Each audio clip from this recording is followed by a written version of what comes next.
So I made it to 48 days for my relapse. So I'm not shamed for anything. Uh, there's always that brief moment of like disappointment. Oh, I could have gone further. But I had a friend remind me that, hey, you know what? It's further than you've gone before. The last time I went on my streak, I got to like, I think it was 32 days. So this was almost 7 weeks I've been able to retain, which is actually not too bad. I wasn't sure how I was able to retain this long because this has been a very stressful couple of months for me, just mainly financial. And I think that's what I'm trying to see, like the reason for the urge in the first place. It was,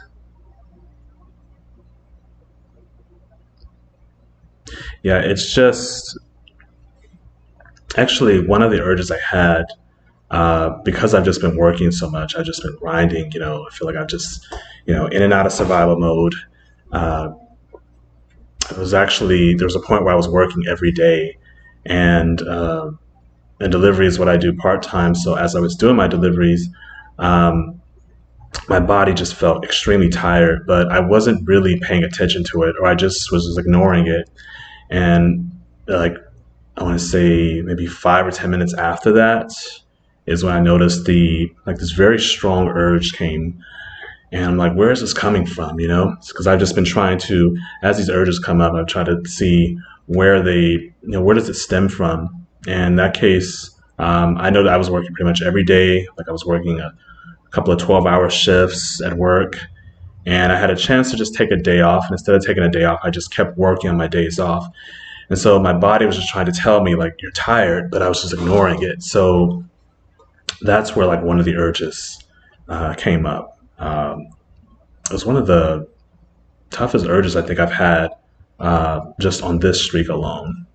So I had to be careful with that, with not burning myself out. That could be an easy way for, those urges to come up, that temptation to want to release. Um, and just practicing more, self-care, more compassion, and just not feeling like I need to work so hard, just to get what I want. So try my best to get out of that way of living. I feel like I need to just work, work, work. So I'm trying to like transition out of that.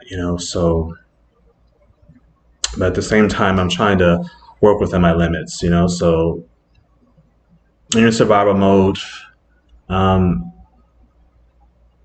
sometimes you just got to do what you got to do. You have to work within your limits.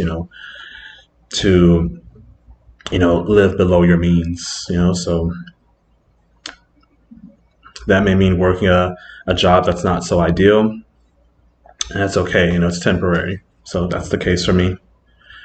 But yeah, that's also a big reason why I haven't really been posting since the 30-day challenge. I've been wanting to post, but again, I've just been working so much and preoccupied with, things that just been going on. There's just been little things that's been happening that's been setting me back. And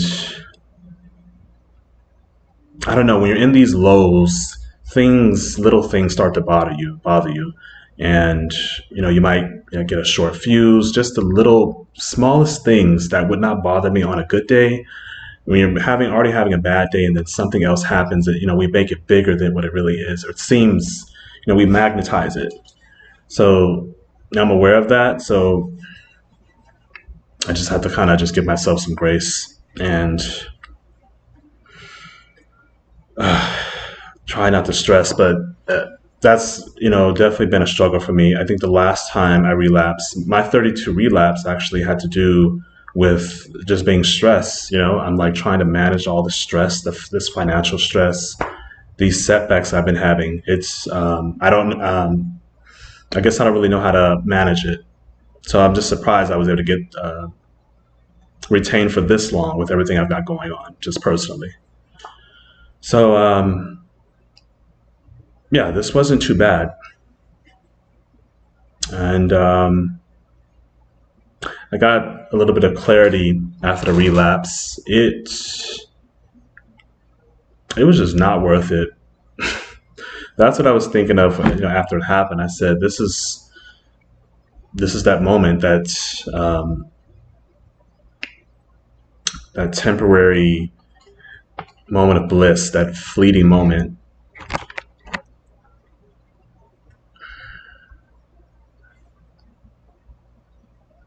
It's all for that good, 5-10 seconds.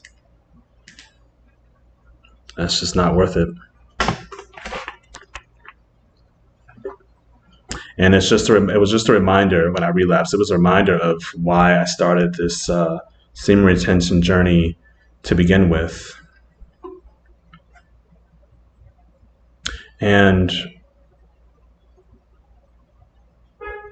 it's like we're chasing these forms of stimulation, hoping it's going to bring us something long lasting. And I think that's the trap of it, of just chasing things. It's like once you get it, you realize this is not what's going to make me happy. And I think that's what anything that you think is going to make you happy, like a lot of the things we chase, we don't necessarily want the thing. It could be more money, or it could be whatever. It's like once we get it, I think we have to get it first to realize, okay, this is not going to fulfill me in any way. Maybe you think you need to get into a new relationship, or maybe you think you need a vacation. You're looking, for some form of escapism or something that you think is going to bring you happiness. So I think some of us might just need to go through that. Like whatever it is that we're chasing, maybe it's just necessary for us to chase that thing so that we can really see that this is not what we want. I can preach to you all day and say, hey, you know what? If you chase these things, it's not going to make you happy. If you chase this, it's not going to make you happy. I think you have to experience it yourself. And so I'm starting to experience it, in my day to day. And through this last relapse, I guess that's the realization I had, that this is not what I really want. And it's not going to, bring me the fulfillment that I'm hoping that it's going to bring me. So, yeah, it's a lot. It was a lot of energy that I had stored. And some days I was working out, some days I wasn't.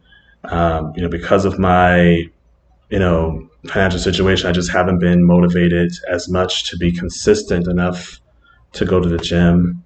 I don't really have an excuse. Like, I have a community gym at home.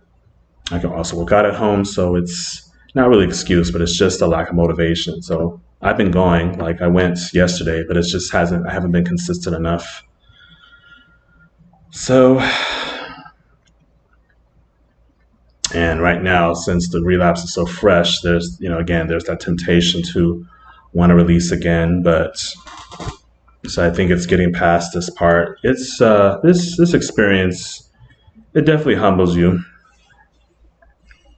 As I talk about, doing months of retaining, but you have to just kind of take it day by day.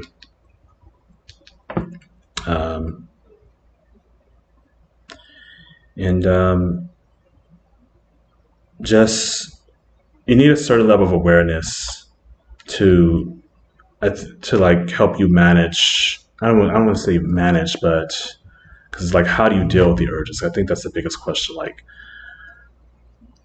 I don't know, some urges I feel like I'm fighting some of the urges, but then some of them I'm just aware of it, and I'm just, while I'm having the sexual urges, like, okay, where is this coming from? Is there something that is making me uncomfortable, or am I being challenged in some area of my life? Like, I'm just doing like a whole evaluation, like, where is it that I'm unsatisfied? And again, this journey is not different for everyone. I'm not claiming to have all these benefits that like these other retainers are having. Like, I don't really know what's true or what's not. Like, I don't know if this has increased my attraction level, or if I have a greater level of magnetism because I'm retaining. I don't really know that. I can't say that I've experienced that. So it's different for everybody.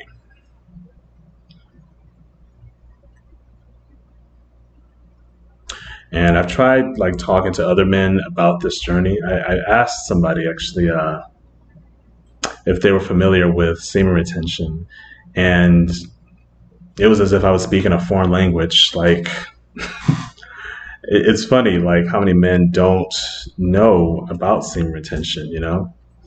So it was hard to. I talked to a few guys about it, and it was like a foreign language to them. Like they couldn't fathom the thought of holding on to their sexual energy. So, but I guess it makes sense. I mean, when I was 20 and I was, fapping and things like that, um, I guess the thought of retention, I wouldn't have known what it was, and it probably would have repelled me at the time. I would have been repelled by the idea of just retaining, for weeks, months. I probably would have been like, what's the point of doing that? So I imagine that's what the majority of the guys are thinking. And the ones I guess that were familiar with it, they kept asking, what are the benefits? What are the benefits? And I feel like men who first hear about retention, they first think about the benefits. I guess that was me at some point. I'm like, okay, I'm going to get all these gains at the gym. I'm going to get all this, attraction, and yeah, I can't say I really experienced all that. Like some of it could be placebo. Like I'm thinking I'm getting all this attention when I'm really not. So I can't really like, I don't like get too much into that like semen attraction. Like that's why I can't really speak on it a whole lot, because I don't know if I've really had that experience. It's like, yeah, I'm noticing a lot of people are like looking at me and giving me all this attention. Like I can see from like my peripherals, people are just looking at me, but I don't know if it's because of like retention.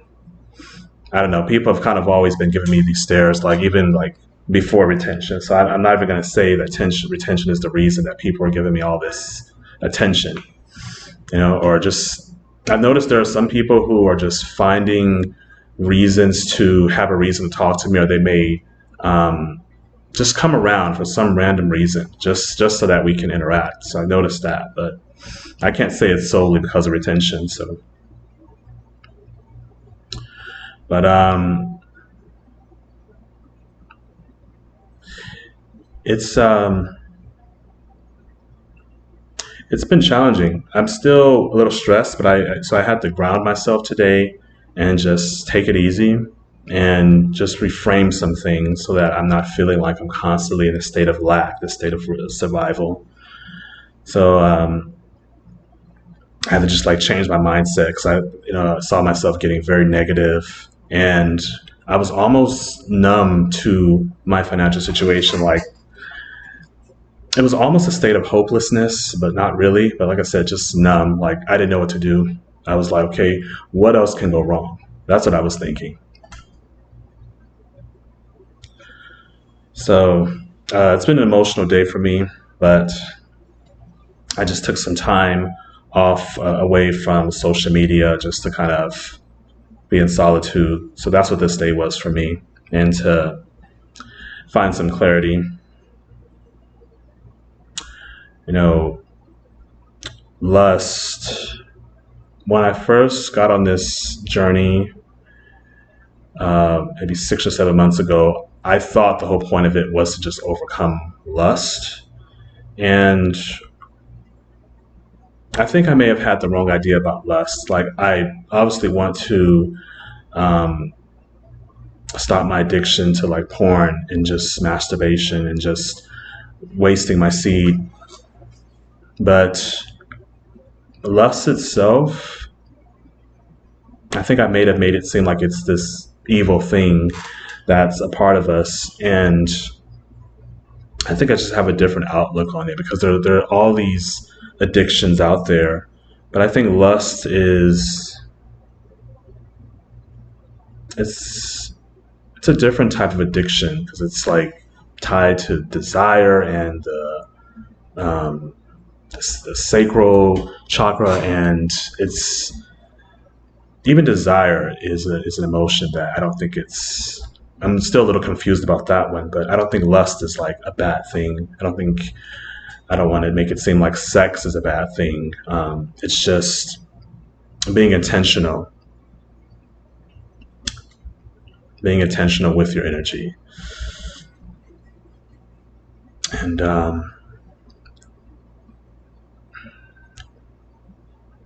I think lust is just part of that darker nature of us. It's not something that we need to always act on, but we also don't need to, it's not something we need to suppress or be ashamed of or call it evil or something like that. I think lust is just, it's part of that shadow side of us, the side of us that, that has that lust, that violent sort of, those violent kind of feelings, or it could be rage or anything. It's that darker nature of men. So I think it's just learning to accept it, because like I said, I've been on this journey for like 7 months, even on my long streak of 4 months. I think my goal was to like overcome lust, but I don't know if that is really, I don't know if that's the whole point of this, because I feel like I don't think I'll ever be able to actually get rid of lust. I think it's just a part of me that I have to learn to accept, but I also have to learn to tame it and just become more disciplined. It also takes like emotional mastery as well. I feel like this journey is teaching me, not only discipline, but also emotional mastery. Because I realize my emotion also have an impact on how often my urges come up and how intense they are, and my relapses. Like, my emotions and my state of mind seem to have more to do with it than just having these, sexual thoughts. So it's a lot more to it than I was aware of. And even like the act of sex is not, I don't want to make it seem like it's a bad thing. So I think, when some guys hear about retention, they're thinking, oh, I can't have sex anymore. And that is not the point of this journey. And, you don't need to have it all together to get into a relationship. I used to think that way. That's part of the reason I've been single for so long, actually. I've been single for like almost a decade. And I remember telling someone about how long I've been single. And I think he ended up telling me that, he said, I think you're punishing yourself for your past, like your past lifestyle. And so maybe you don't feel like you are deserving to be in a relationship. And I think he was pretty spot on about that, because there was this idea that, okay, I can't get into a relationship because I've got all these issues. I've got all this trauma. I've got, I'm not masculine enough. I don't have, the financial stability that's needed to sustain a relationship. I don't have the emotional maturity. I'm not the provider that I want to be. I'm not the protector that I need to be. I'm not strong enough. I'm not masculine enough. Like, I felt like you had to check off all these boxes to qualify being in a relationship. And so if you wait until you are, I guess, the perfect man to feel that you are fit to be in a relationship, you could be waiting your whole life. There's going to always be something for us to work on. Everybody's going through something. Everybody's is trying to overcome something. Everybody's going through something. You're not the only one. So you don't have to wait, is my point. You don't have to wait till all the stars aligned and you have all the money you want and you have the body you want. You don't have to wait to get to that point. Because we're going to constantly be looking to grow and constantly trying to achieve things. And, it's going to be like an endless cycle for us to always go for more and achieve more. So I just feel like there's no point in waiting until you have it all together. No, so just take the risk and take the gamble. If you want to date, you want to get into a relationship, you can do that while you're on this journey. You can do that while on retention. Of course, just be very mindful of who you choose, as a partner.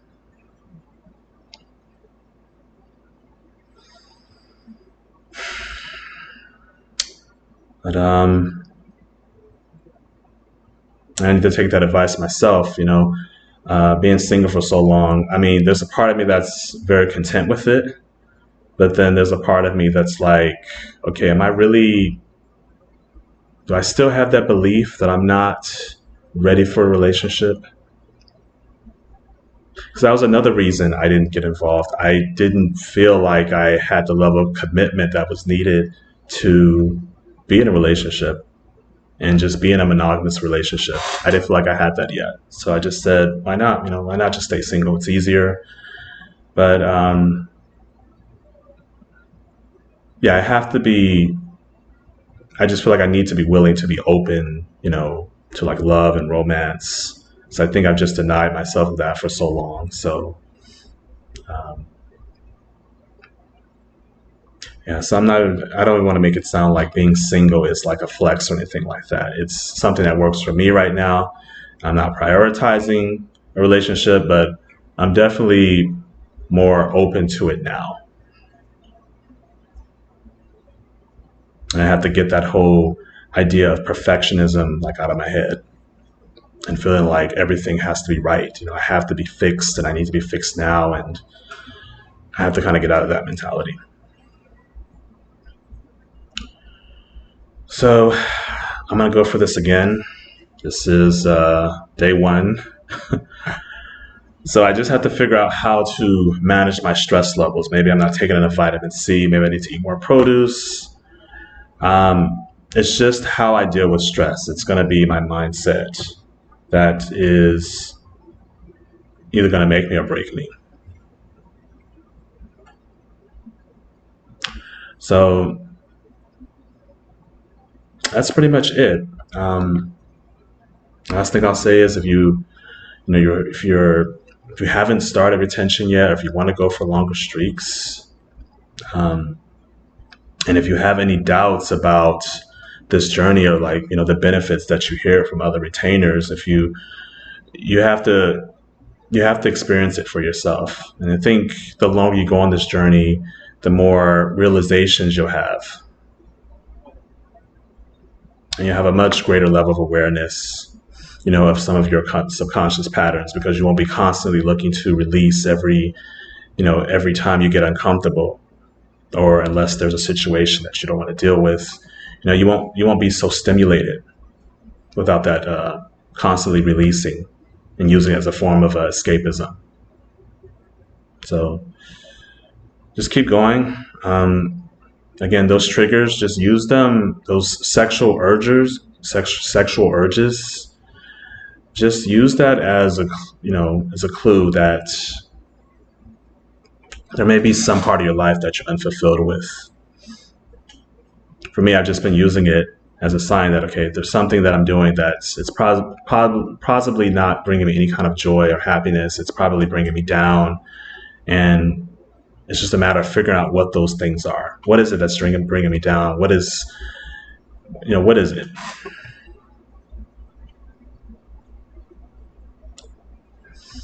So I think that's going to be it. I think this is long enough.